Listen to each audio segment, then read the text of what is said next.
개구리가 올챙이적 생각 못한다 라는 속담이 있죠. 초심을 잃었을 때나 힘들고 미약했던 과거 시절을 기억하지 못하는 경우에 쓰는 말입니다. 지금 고린도 교회 성도들은 교회 안에서 다투고 있지만 과거에 자신들이 어떤 사람들이었던 것을 알지 못하고 있는 것 같습니다. 그들은 과연 과거에 어떤 사람들이었을까요? 오늘 본문은 고린도전서 12장 1절부터 11절이고요. 그 중에서 1절부터 7절 말씀까지 읽겠습니다.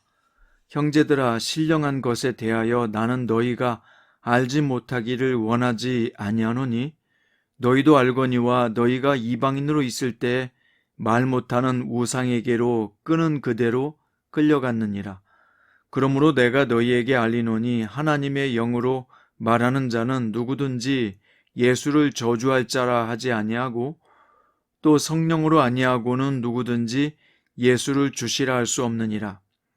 은사는 여러 가지나 성령은 같고 직분은 여러 가지나 주는 같으며 또 사역은 여러 가지나 모든 것을 모든 사람 가운데서 이루시는 하나님은 같으니 각 사람에게 성령을 나타내심은 유익하게 하려 하심이라.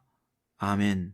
오늘 말씀의 제목은 은사는 선하나 독이 될 수 있다 입니다. 고린도 교회 성도들은 과거에 어떤 사람들이었습니까? 바울은 본래 고린도 교회 교인들 모두가 그리스도인이 되기 전에 이전에는 우상 숭배했던 자들이었음을 상기시키고 있습니다. 2절에 보세요. 너희도 알거니와 너희가 이방인으로 있을 때 말 못하는 우상에게로 끄는 그대로 끌려갔느니라. 여기서 이방인이란 하나님도 예수님도 모르던 삶이라는 뜻이죠. 원래 고린도 교회 성도들은 말 못하는 돌이나 나무로 새겨진 우상을 섬겼던 자들이었습니다.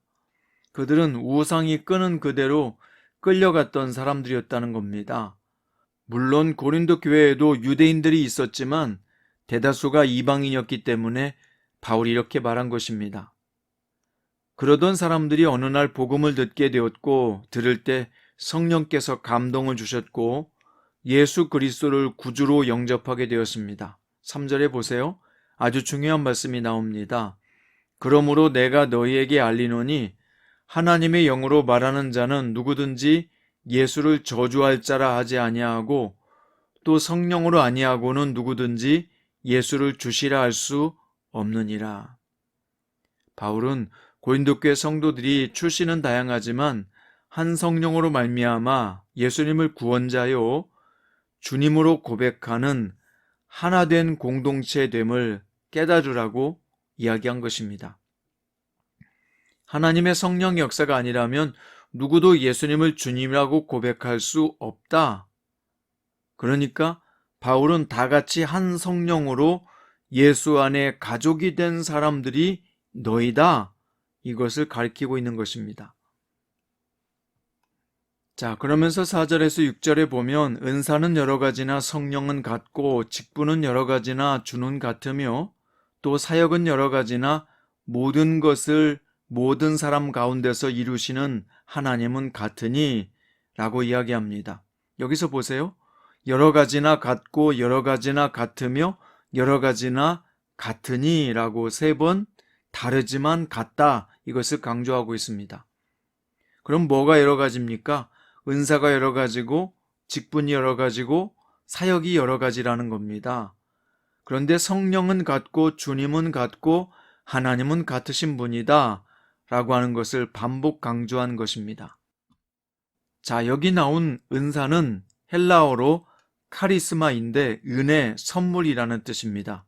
우리가 쓰는 카리스마와는 뜻이 다르죠. 즉 은사는 하나님께서 주의 자녀들에게 주신 은혜요 선물이라는 뜻입니다. 하나님이 주신 선물의 종류가 다양한데요. 어떤 이에게는 지혜의 말씀을, 어떤 이에게는 지식의 말씀을 주시고 어떤 이에게는 능력 행하는 은사를 주시고 어떤 이에게는 병을 고치는 은사를 주시며 어떤 이에게는 예언하는 은사와 어떤 이에게는 영을 분별하는 은사를 주십니다. 이렇게 사람마다 받은 은사가 다양합니다. 그렇지만 바울은 이 모든 은사를 주신 분은 오직 한 분 성령이라고 말합니다. 또 교회는 은사만 다양한 것이 아니라 사람마다 받은 직임도 다양하죠. 에베소서 4장에 보면 교회 안에 사도도 있고 선지자도 있고 목사와 교사도 있다고 말했습니다. 직임은 다양하지만 이 직임을 주신 분도 오직 한 분 우리 주님이라는 뜻입니다. 또 사역은 여러 가지나 모든 것을 모든 사람 가운데서 이루시는 하나님은 같다라고 말했는데요. 섬기는 사역도 여러 가지라는 뜻입니다. 어떤 사람은 행정을 꼼꼼하게 잘 처리하고요. 어떤 사람은 친목을 잘 도모하는 은사가 있고요. 어떤 이는 찬양을 잘하며 어떤 사람은 음식을 잘하고 어떤 사람은 가르치는데 은사가 있지요. 이렇게 사역은 여러 가지만 주신 분은 오직 하나님 한 분이시다. 이걸 말하고 있습니다. 그럼 왜 하나님께서 각 성도에게 다양한 은사와 직임과 사역을 감당하게 하실까요? 목적은 한 가지입니다. 교회 유익을 주시기 위함이죠. 7절에 보세요. 각 사람에게 성령의 나타남을 주심은 유익하게 하려 하심이라. 그러니까 하나님께서 우리에게 은사를 주신 것은 개인의 자아 실현을 위한 것이 아니라 교회 공동체 전체의 유익을 위해서 주셨단 말입니다. 그래서요, 하나님께서 우리에게 주신 은사는 나를 위해서 사용하기보다 교회 공동체를 섬길 때 참된 즐거움과 유익이 있는 것입니다. 그래서 성령의 은사는 교회 전체의 덕이 되고 유익이 되도록 사용되어야 합니다. 그렇지 않으면요, 은사가 독이 될 수 있어요. 8절부터 10절까지는 어떤 다양한 은사들이 있는지 예시로 보여주고 있습니다. 어떤 이에게는 성령으로 말미암아 지혜의 말씀을, 어떤 이에게는 같은 성령을 따라 지식의 말씀을, 다른 이에게는 같은 성령으로 믿음을, 어떤 이에게는 한 성령으로 병 고치는 은사를, 어떤 이에게는 능력 행함을, 어떤 이에게는 예언함을, 어떤 이에게는 영들 분별함을, 다른 이에게는 각종 방언 말함을, 어떤 이에게는 방언 통역함을 주시나니 라고 말했습니다. 여기 능력 행함의 은사는 기적이라 일컬어지는 모든 종류의 초월적 역사가 나타나는 신비한 능력을 말하는 거고요. 예언의 은사라고 하는 것은 앞으로 이루어질 일에 대한 하나님의 뜻을 전달하는 것입니다. 나중에 고린도전서 14장에 가면 바울은 이 예언의 은사가 교회 덕을 세우는 데 직결되어 있다고 설명합니다. 그래서 바울은 예언의 은사를 사모하며 구하라고까지 하게 됩니다. 성경에서 예언은 미래 일을 점치는 것이 아니라 현재와 미래의 하나님의 뜻을 가르쳐주는 것입니다. 이것이 점쟁이와 다른 점이죠. 영들 분별하는 은사는 어떤 현상이 귀신의 것인지 하나님으로부터 온 것인지 분별하는 능력을 가리키고요. 베드로가 아나니아와 삽비라 마음속에 거짓의 영을 간파하고 분별한 것도 바로 이러한 은사의 예입니다. 또한 베드로가 사마리아에 있는 마술사 시몬의 마음을 보고 그가 악독하고 불의한 영에 매여 있다는 것을 간파한 것도 이 영분별의 은사에 해당한다고 볼 수 있습니다. 이런 영분별의 은사는 교회를 거짓 선지자들과 악한 이단 무리로부터 지키는데 반드시 필요한 것입니다. 각종 방언 말하는 은사라고 말하는 것으로 보아서 고린도 교회 안에 다양한 종류의 방언이 있었음을 보여줍니다. 방언은 인간이 이성적인 능력으로 알아들을 수 없는 언어인데 다행히도 통역의 은사를 가진 사람들이 있었습니다. 이것을 통해서 교회는 방언을 통역함으로써 방언으로 하는 기도를 번역하고 해석할 수 있었던 겁니다. 바울은 이와 같이 교회 내에 있는 다양한 은사들이 존재함을 보여줌으로써 교회 성도들이 서로가 서로를 필요로 하는 존재라는 것을 강조하고 있습니다. 11절에 보세요. 이 모든 일은 같은 한 성령이 행하사 그의 뜻대로 각 사람에게 나누어 주시는 것이니라. 교회는 하나의 성령으로 이루어진 공동체요. 성령께서 그분의 뜻에 따라서 각 사람에게 은사를 나눠주신 것이 교회지요. 하나님께서 각자에게 주셨으므로 남에게 있다고 질투하거나 시기할 필요가 없고요. 나에게 주어졌다고 으스대며 자랑할 것도 없습니다. 교회 안의 성도들의 가장 아름다운 모습이 뭘까요?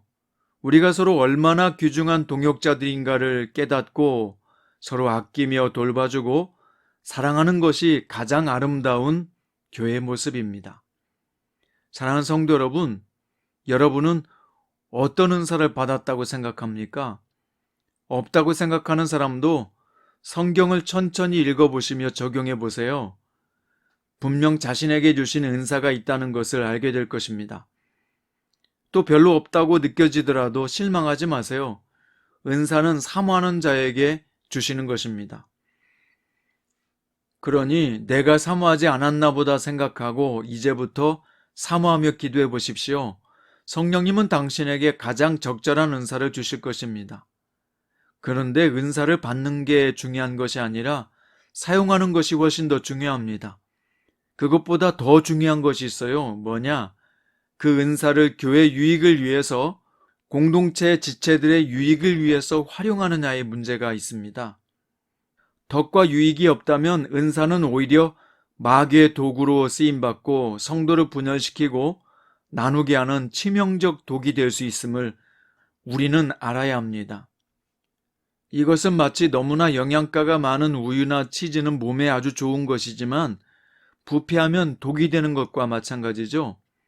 은사를 잘못 사용하여 교회가 깨지고 가정이 풍비박산나고 성도들과의 관계가 원수가 되는 예는 여러분 주변에도 얼마든지 있을 것입니다. 은사와 사명과 직분을 주신 것은 내 자신을 위한 것이 아니라 주님의 몸된 교회를 섬기라고 주신 거예요. 받았으나 쓰지 않으면 역시 아무 소용이 없겠지요. 적절하게 사용하면 은사만큼 좋은 것이 없습니다. 그러나 잘못 오용하여 사용하면 마귀가 틈타고 역사하기 딱 좋다는 것을 명심하세요. 오늘 하나님이 나에게 주신 은사를 알고 또 구하여 주님의 공동체와 가정과 사람들을 유익하게 하는데 귀하게 쓰임받는 성도들 되시기를 주님의 이름으로 축원드립니다. 기도드립니다. 사랑하는 성령님, 우리 각자 안에 성령님께서 주시는 은사가 무엇인지 깨닫게 하시고 그 은사를 활용하여 가정과 교회와 주변 사람들을 섬기게 하옵소서. 그래서 우리의 은사와 직분을 통해서 하나님 나라가 든든히 세워지게 하시고 무엇보다 교회 공동체가 세워지는 축복의 도구로 우리를 사용하여 주소서. 그래서 주님께 영광 돌리는 일이 우리의 삶에 이루어지게 하소서. 예수님의 이름으로 기도드립니다.